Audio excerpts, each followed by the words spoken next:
A Hams. Hams beer. Cheers to our listeners. Welcome to the Hockey Guys.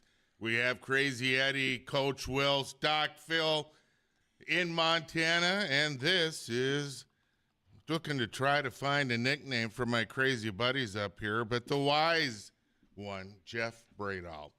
Welcome to our show. Hey, we got to say before we start, at 9:30, we got... In your own mind.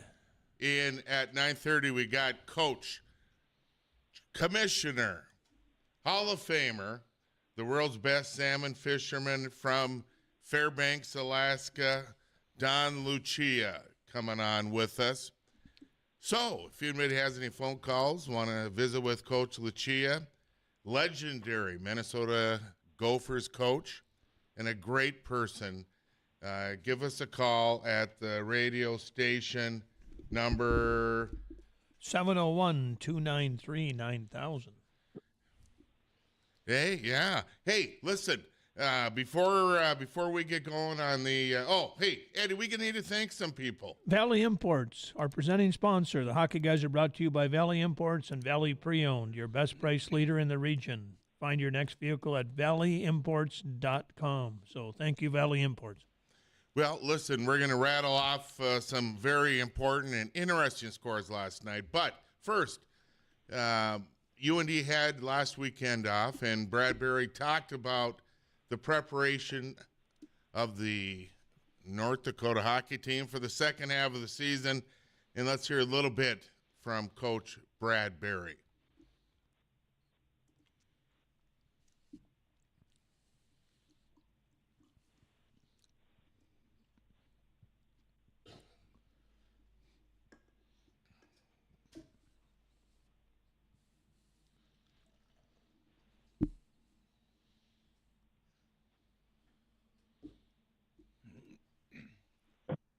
Well, listen, it's 5-man on the ice. How important is that, Coach Wills?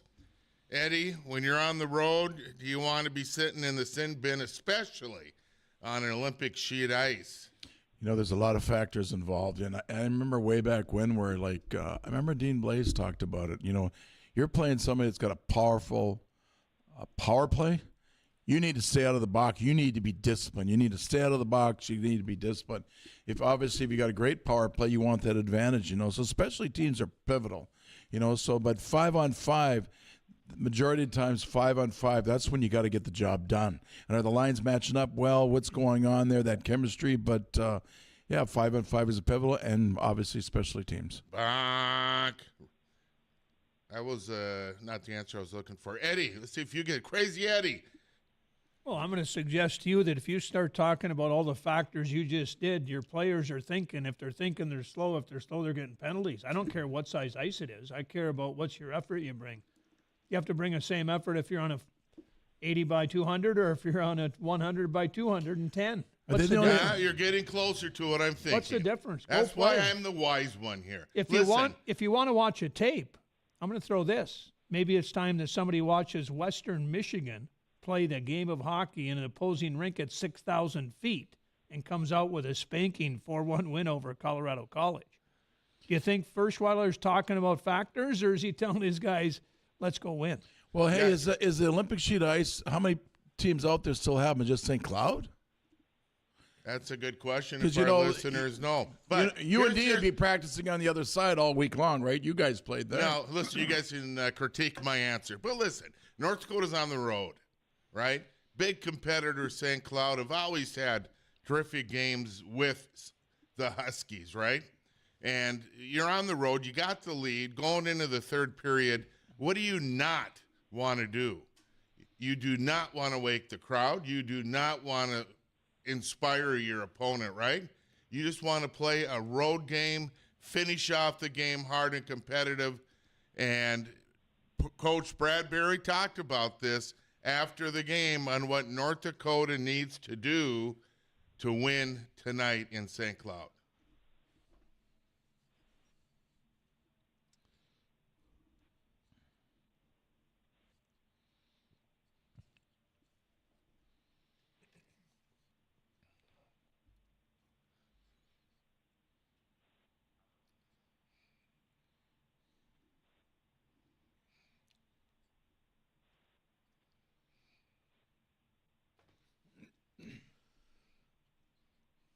So, Jeff, my answer on that, this is interesting because we went through it and watched.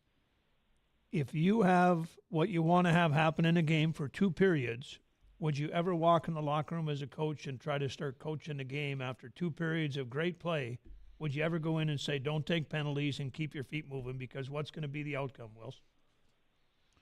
That's a good question. Sometimes you just put that message in their brain of what to do. It's not that tough, right? It's when I go outside with the ice. Don't slip, don't slip, don't slip. I slip.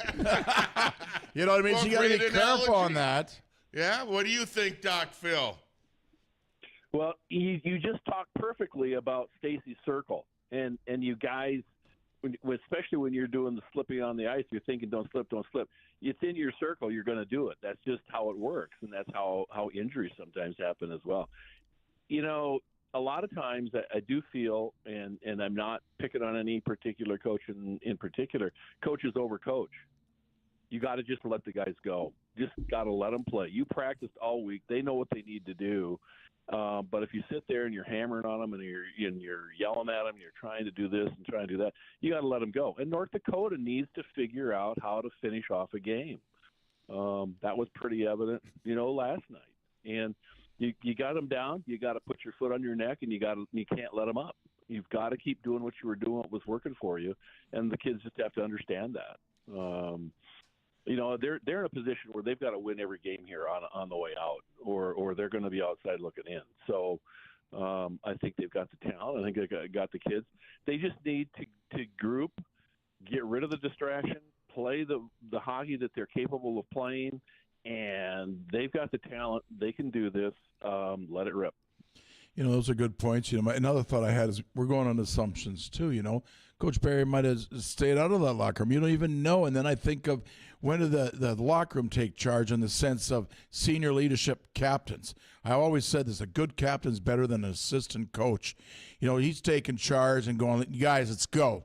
We played well for 2 periods. Let's finish it. We talked about completing that game, finish it. It's not over till it's over. Let's play 3 great periods. Yep. And don't overthink it. Just do what you do. And there's a reason those kids are there at that particular spot, at that particular position. And we know that. Just go out and do what you do. You just can't overthink it.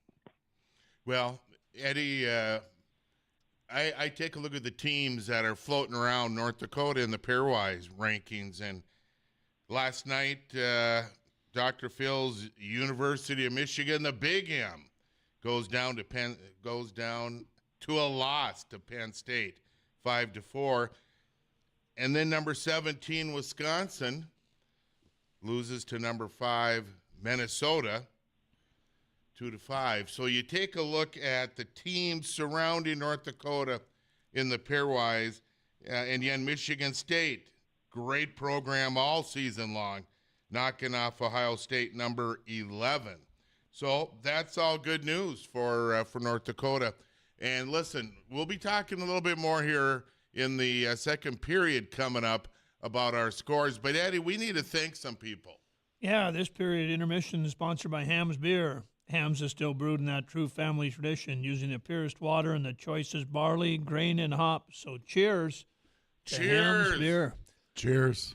So, listen, we come back. We'll visit more about the important scores and some interesting discussion. But remember, Coach Don Lucia from the Minnesota Gophers, National Championship, Hall of Famer, Commissioner of the CCHA, and a great salmon fisherman, coming up at 9:30.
Welcome back to the hockey guys. A goon from Saskatoon living in Thunder Bay. Rick Reed. He's a rock star, man. Thanks for the shout-out, Rick. From Thunder Bay, Ontario. Hey, I'm going to run through some scores real quick. St. Thomas. Yes. St. Thomas. I'm just going to throw that one. Minnesota State. They're sitting in an interesting spot at 19 due to that. Now St. Thomas 44. Coming into that, it was a little different than that. So. Yeah, they were Mankato was 15 coming into that game, and now they're back. But St. Thomas coming into the NCHC comes out with the big victory. But you talk, Ed, Doc Phil, Wills. Listen, people are complaining about coaching, and I had one person approach me about, boy, what's happening to Brad Berry and his team. And I say baloney. I say, you know what, Division I college hockey and the top 20 teams, the open of the portal, let's take a look, a deep dive into the national champions over the last several years. Quinnipiac, number 14, won in overtime against Dartmouth, right? Would anyone expected a national championship team caliber of Quinnipiac to be in a battle against Dartmouth? And then Denver. Omaha. Omaha tied 3-3. But 2 weeks ago, University UNLV ended up beating Denver in overtime shootout, right? That's a national championship team, the big team within the NCHC. And I'll just say this. You take a look at Duluth, the years that they won those national championships behind Scott Sandlin. Those teams did not finish in the top 2 or 3 or 1 in the WCHC or the NCHC. Those teams battled all their way in to get in to the playoffs, and then they come out with the victory. And I look at North Dakota's coaching staff, Ed, Doc, Wilson, I say they're the perfect coaching staff for North Dakota hockey. Right now, I'll tell you this. North Dakota is being led by 2 freshman playmakers and scorers. Cameron Berg, West Fargo, had 2 huge goals last night. But you take a look from the beginning of the season, 2 freshmen. And you take a look, forwards leading the team. And then you take a look at the defense, right? 4 of the 6, all freshmen. And they come in and bring in purportedly one of the top goaltenders in the country out of Arizona State. Was on the Mike Richter watch list last year, up for the Hobie Baker last year. Right now, North Dakota's goaltender is not even on the watch list for the top goaltender in the year. But North Dakota does have 2 players right now that are on the Hobie Baker watch list, folks. So get out and vote. Your vote counts, right?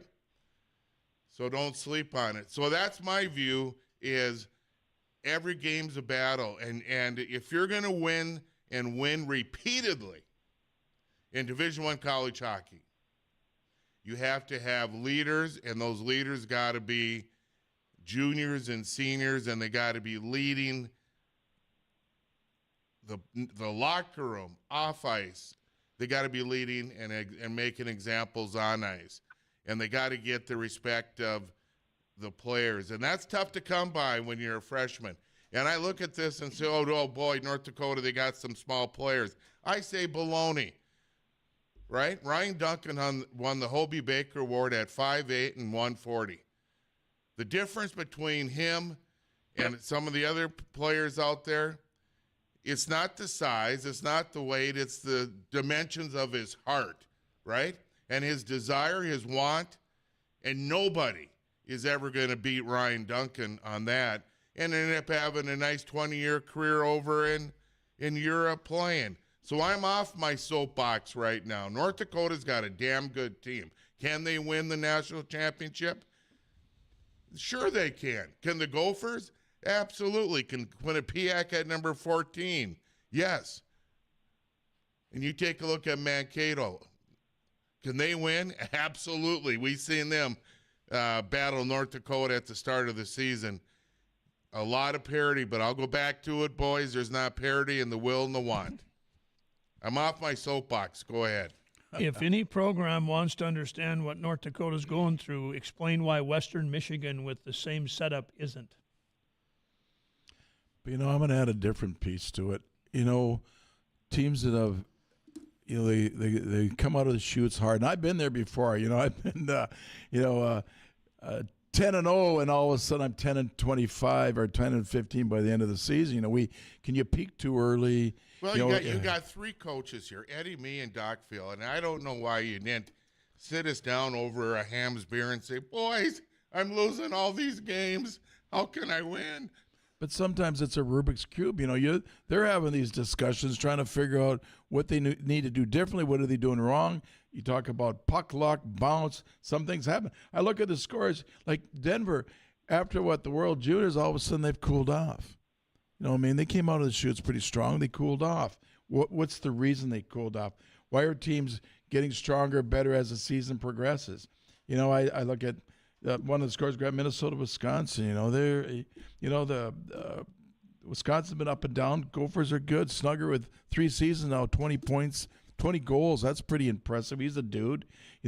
Augustana, they're winning their games. They beat Lake Superior and 6-3. So they're winning games. And we'll have fun talking with Coach Lucia about Augustana and what that program means to the CCHA. Sorry, Doc.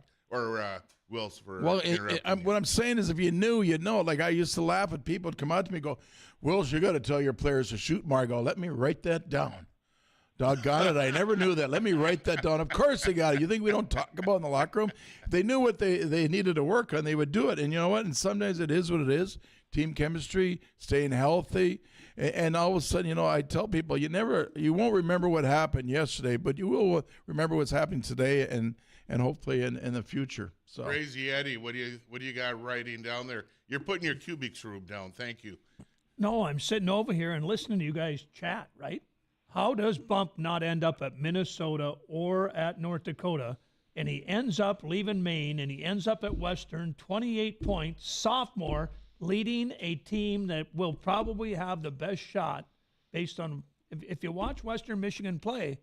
I'm not sure here, but they have 11 new people and 6 transfers.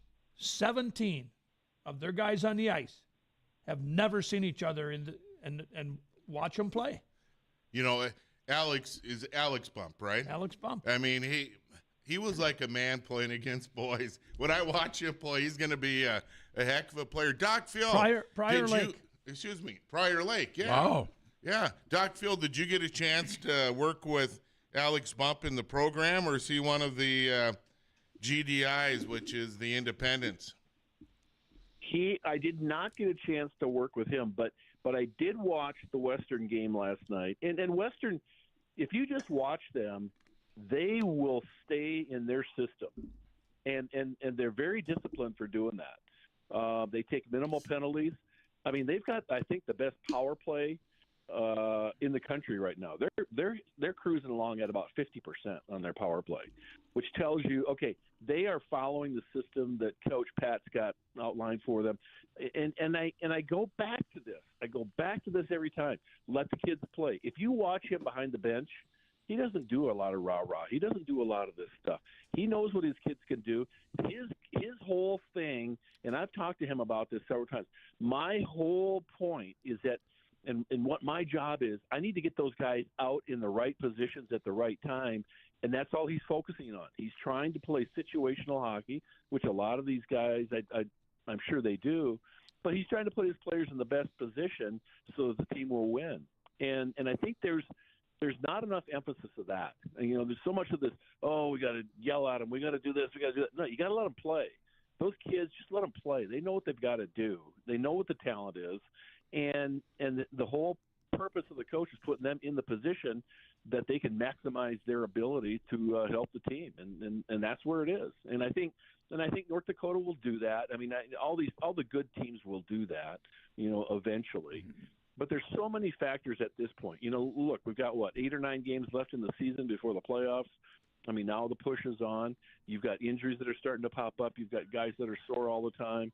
So there's a lot of factors into this.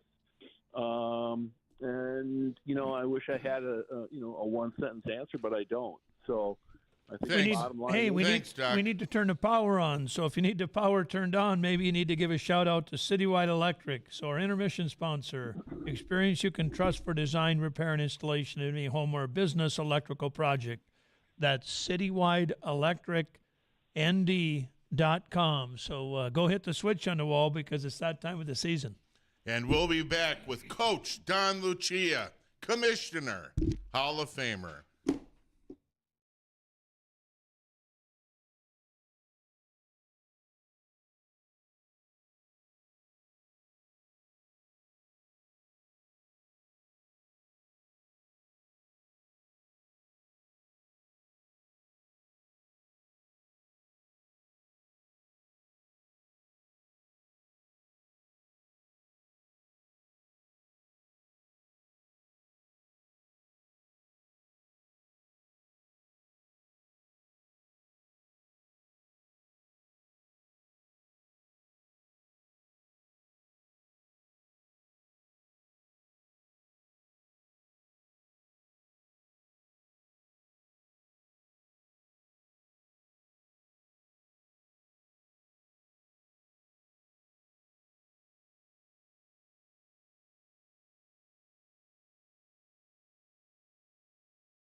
Welcome back. We have the pleasure, the opportunity, and a gentleman who's going to get a free beverage of his choice the next time he sees Crazy Eddie.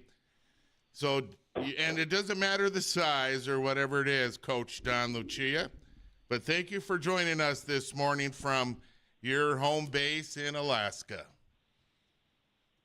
Well, thank you. It's a pleasure to be on. I got my coffee going. I got up early just to be on with you guys this morning. 4 a.m. your time probably, right? No, you know what? I got up a little before 6, which was fine because I went to bed early last night. The beauty, when we're up here, my poor wife has jury duty the month of February, so we just flew up, is that the games are on nice and early. So, like today, the games start at 2, and they'll be over by happy hour. Kind of nice. Now, how much sunlight do you got up there this time of year? Oh, quite a bit. There's still light at 6 o'clock at night. You know, it's the morning that, you know, probably 9 a.m. is when it starts to get light. Well, that was Coach Dean Wilson. He's retired, so he wakes up when it's light and goes to bed when it's light. So he could be living anywhere in this world. Yeah. Hey, but I'm lucky I'm here because Judge Judy's on. I got it TiVo'd. Hey, Coach, let's visit about the CCHA. You've got some teams in this in your league that I believe are national contenders. You take a look at Augustana, and we get to watch them on Midco in Fargo and in North Dakota, Minnesota, throughout South Dakota. It's fun watching Augustana play, and they picked the right coach, and they've developed a program that's going to be a constant national contender. They've really done a nice job. They built it the right way.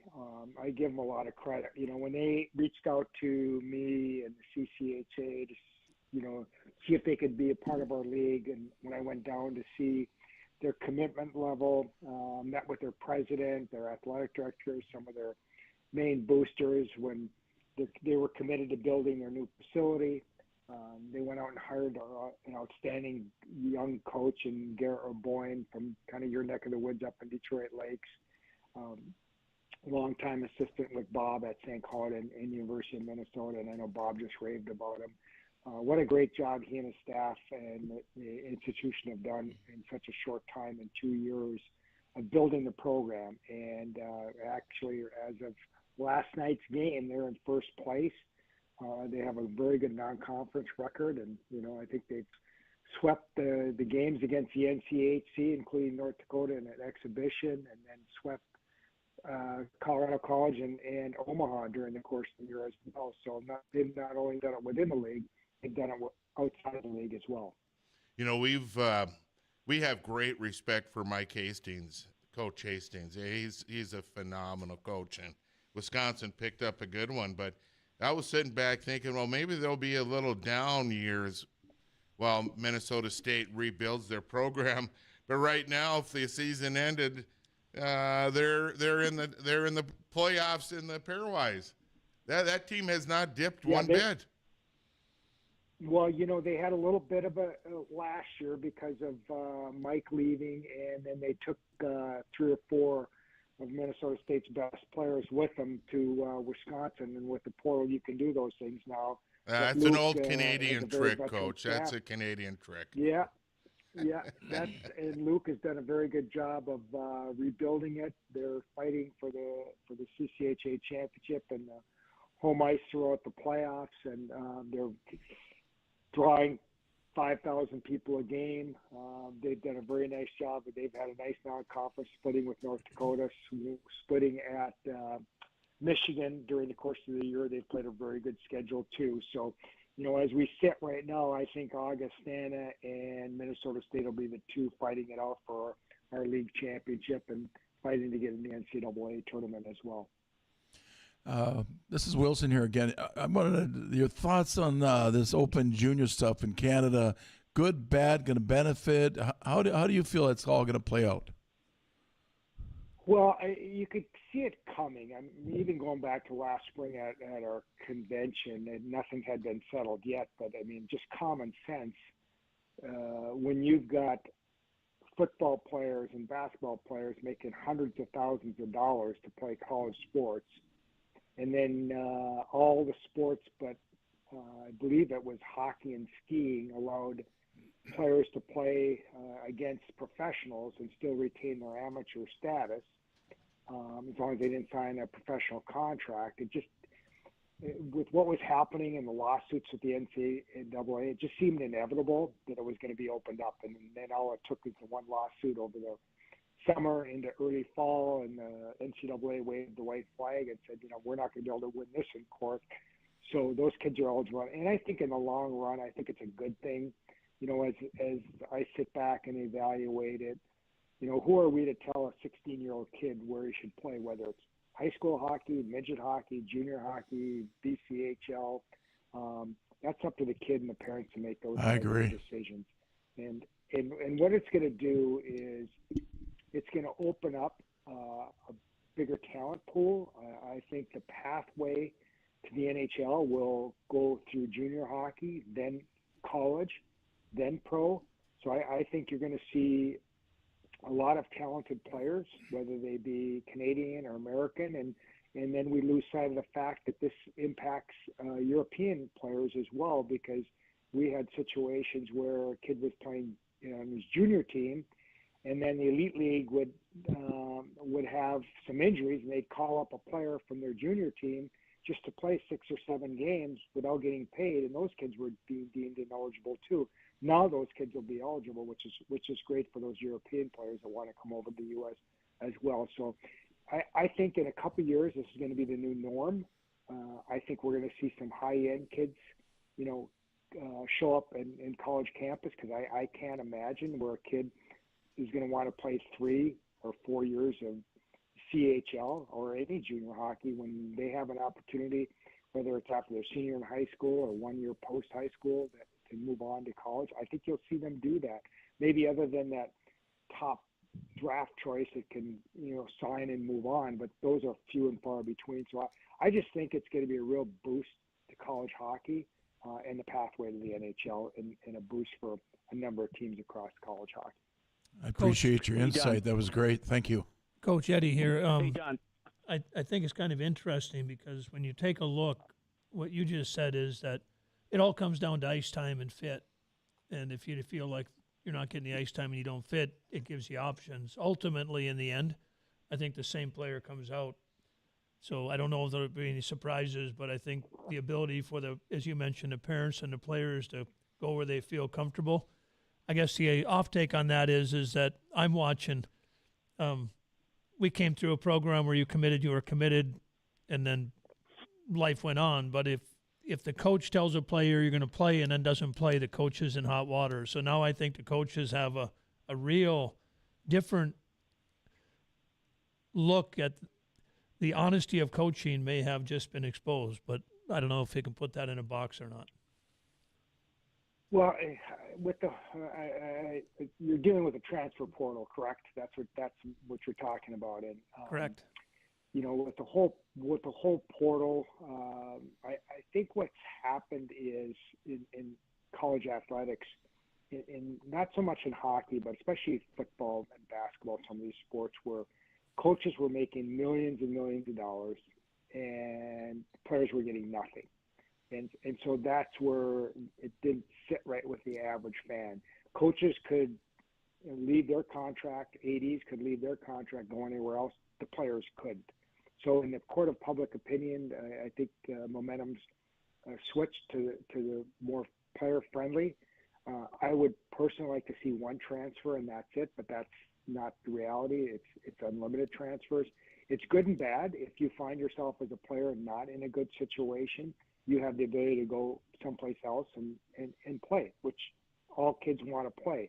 At the same time, it can be used in a way that, if you made some recruiting mistakes, you can kind of easily flush guys out and, recruit another guy out of the portal to make your team better. Whereas before you had those kids on your team and you didn't have the ability to go out and recruit over those players. So, it can work a little bit both ways, but I think in the long run, it's good for the player that they have the ability, if they're not playing much or not in the role they anticipated, that they can go find a home that they're going to have better opportunities. And it's just the way it is with the court cases that we have. It is the new norm. It allows you to rebuild your team or go in and get a few players. But I'm also one that thinks, if you're relying on the portal, I'm not sure that's a good thing.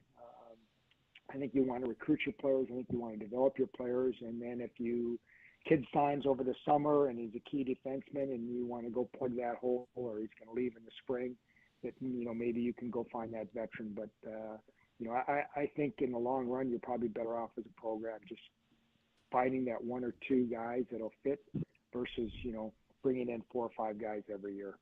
Say, we have Dr. Phil Johnson on the line, and we're out of time here, Doc, but I know you really admire Coach Lucia and respect him immensely, and I know you want to say hello to him, but we've got about 15 seconds, Doc Phil, and I apologize to that.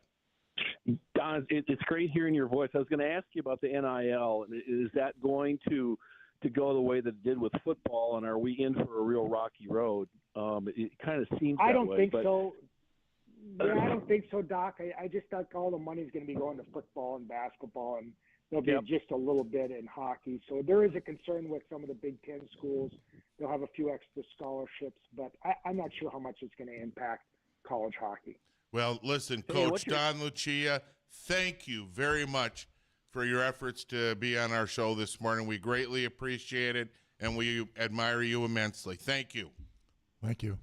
All right, thanks, guys. Have a good day. And we'll be back to the Hockey Guys right after this.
Welcome back to the Hockey Guys, the best college hockey radio show in the country. Crazy Eddie. Sounds like a junior hockey rink. Oh, hey, no, this is professional. I heard this trumpet player at Nebraska football game when they played UND. This guy's down there just jamming it. I love that trumpet. Timmy Trumpet. Thank you to our last intermission sponsor, Gateway Chevrolet, where you can save big on Chevy, Silverado, Equinox, or Blazer. Go online at fargochevrolet.com. So, did you hear that? I heard him. I heard this guy play live at the Nebraska football game. That was after I caught the California game and was traveling. Yeah. Some of us were trumpet players, and some of you weren't. I was trumpet. I got kicked out of band. Were you a trumpet player? I used to stand behind the tree and be the echo for the American Legion graveside Seriously, were you a trumpet player? Yeah. God, can you imagine? We could have a duo right now. That would be, yeah. We might have to bring him in. Or Will's here. He was an organ player. So Fargo Forest. Fargo Forest, thank you. Megan Strinden, thank you. Dakota Refrigeration, Welton's Tire Service, Carpet World, thank you guys for being weekly sponsors of the Hockey Guys. Halston Sanaski Wealth Management, and of course, Dean and Jeff's favorite place to meet every day for breakfast, lunch, and dinner, the Red Pepper. Hey, I was playing the trumpet in the band until I got kicked out for punching the band teacher. He could not take a punch. Wills, it's up to you, buddy. Okay, so news of the week, and I don't know if you guys saw this or not, but the University of Michigan Regents have put together a committee to look at building a new state-of-the-art arena and adding women's hockey to their program, which currently is at the club level. That's going to be an interesting fight. And the reason I brought that question up with Don is that I think we are slowly getting to a point where there's going to be the have and the have-nots. And I think the Big Ten, with all of their money and all of their big arenas, and they're able to, get the dollars, I think the NIL is going to split a little bit. 100%, Doc. People are kind of just not addressing that a little bit. But, when you're playing in the Kohl Center, when you've got Mariucci, when you've got this new 10,000-seat arena perhaps at Michigan going from a 6,000 to a 10,000, you're generating more income. You're generating more money. And when you talk about that Canadian major junior level coming back, those kids get paid. Let's just get the elephant in the room and get them out. Will Michigan actually build new, Doc, or will they decide how to maintain part of Yost? No, I'm just throwing this at you. They don't want. There's three options thrown out there. They maintain Yost for the women, and they build the men a new arena on campus, or they take down Yost and they will build a new arena for both. Or they will try and expand Yost, which is really hard because it's like 100 years old. So there's three options being floated out there, but it is to include women's hockey. And I see interestingly, just yesterday that the NCAA has gone back and said, we are enforcing the original Title IX agreement. So it's just, if you're a female, you're a female. If you're a male, you're a male biologically. That's it. There's nothing else coming on. I'm going to be really interested to see how the IOC, the IIHF, and all this transgender stuff starts to develop now, because it's going to happen. There's going to be some big shakeup. But back to my point, I think the NIL is coming, and I think it's not that far away. And I don't know if it's always existed in hockey. It's always existed in hockey. But I agree with you, but Doc. Not to that extent. But I've always agreed with you, Doc, with the Big Ten, and the bigger get bigger. They got cash flow, financially. Yep. And look at over the years, all these other teams are popping up. They're being very successful. And they weren't, when we were back in college, you had a few out there, but not the whole league. Right. You know what? When Ohio. But here's the other thing, and I think you guys know this too. And if you ask coaches, confidentially off the record, about trying to attract elite players to their program, the number one question that gets asked when those elite level players hit the campus? Yeah, how much do I get? Yep, what's my NIL? And so it's out there. It's starting to work its way through. I don't think it'll ever get to the level of football. I think Don's right, but I agree. It's out there, and it's going to happen, and I don't know how you really kind of stop it, other than you try and keep up with them, or do you start putting limits on Doc, you know this. The Ivy Leagues have more money in their coffers, and they've done nothing on the athletic side. The Big Ten is a TV rights Big Ten. Without TV rights, Big Ten does not have the money to support their sports programs. So what's going to happen here is the money going to go pro? Is the money going college? I think hockey is going to take a longer time to get to the NIL path than you saw in football because of that. Yeah, my view, Doc, before you respond, is I think it's going to go quick, not long. It's going to go quick. It's there now. And you have, the rumors are one team is paying $100,000 a year to each player. Well, that's $2 million a year. You tell me how North Dakota, Denver, CC, Omaha, and run down the CCHA teams. I would share with you, Denver has more money in their Alumni Association bank account than most Ivy League schools. So the money's sitting there. The money's in the coffers everywhere. What was it, $20 million? Ohio State paid out in NIL money? That was Boston. No. Ohio State football. Oh, yeah, for sure. I mean, how are you going to compete against that? Well, see, that's the whole thing. And that's my point, is that there's going to come a point where there's a break point.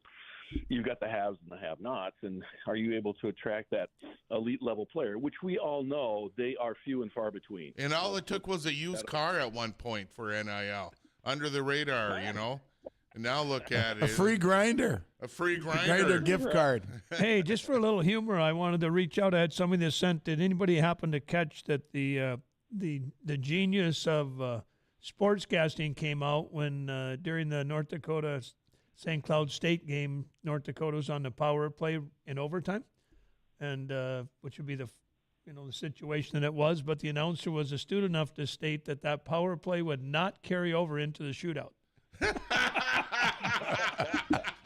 Some of us were kind of watching for the 2-on-0 break and shootout. Hey, that's good. I'm supposed to be an expert here, but my son took a penalty in 2-minute penalty in the overtime, 8-minute overtime against Red River, and it carried over into the shootout.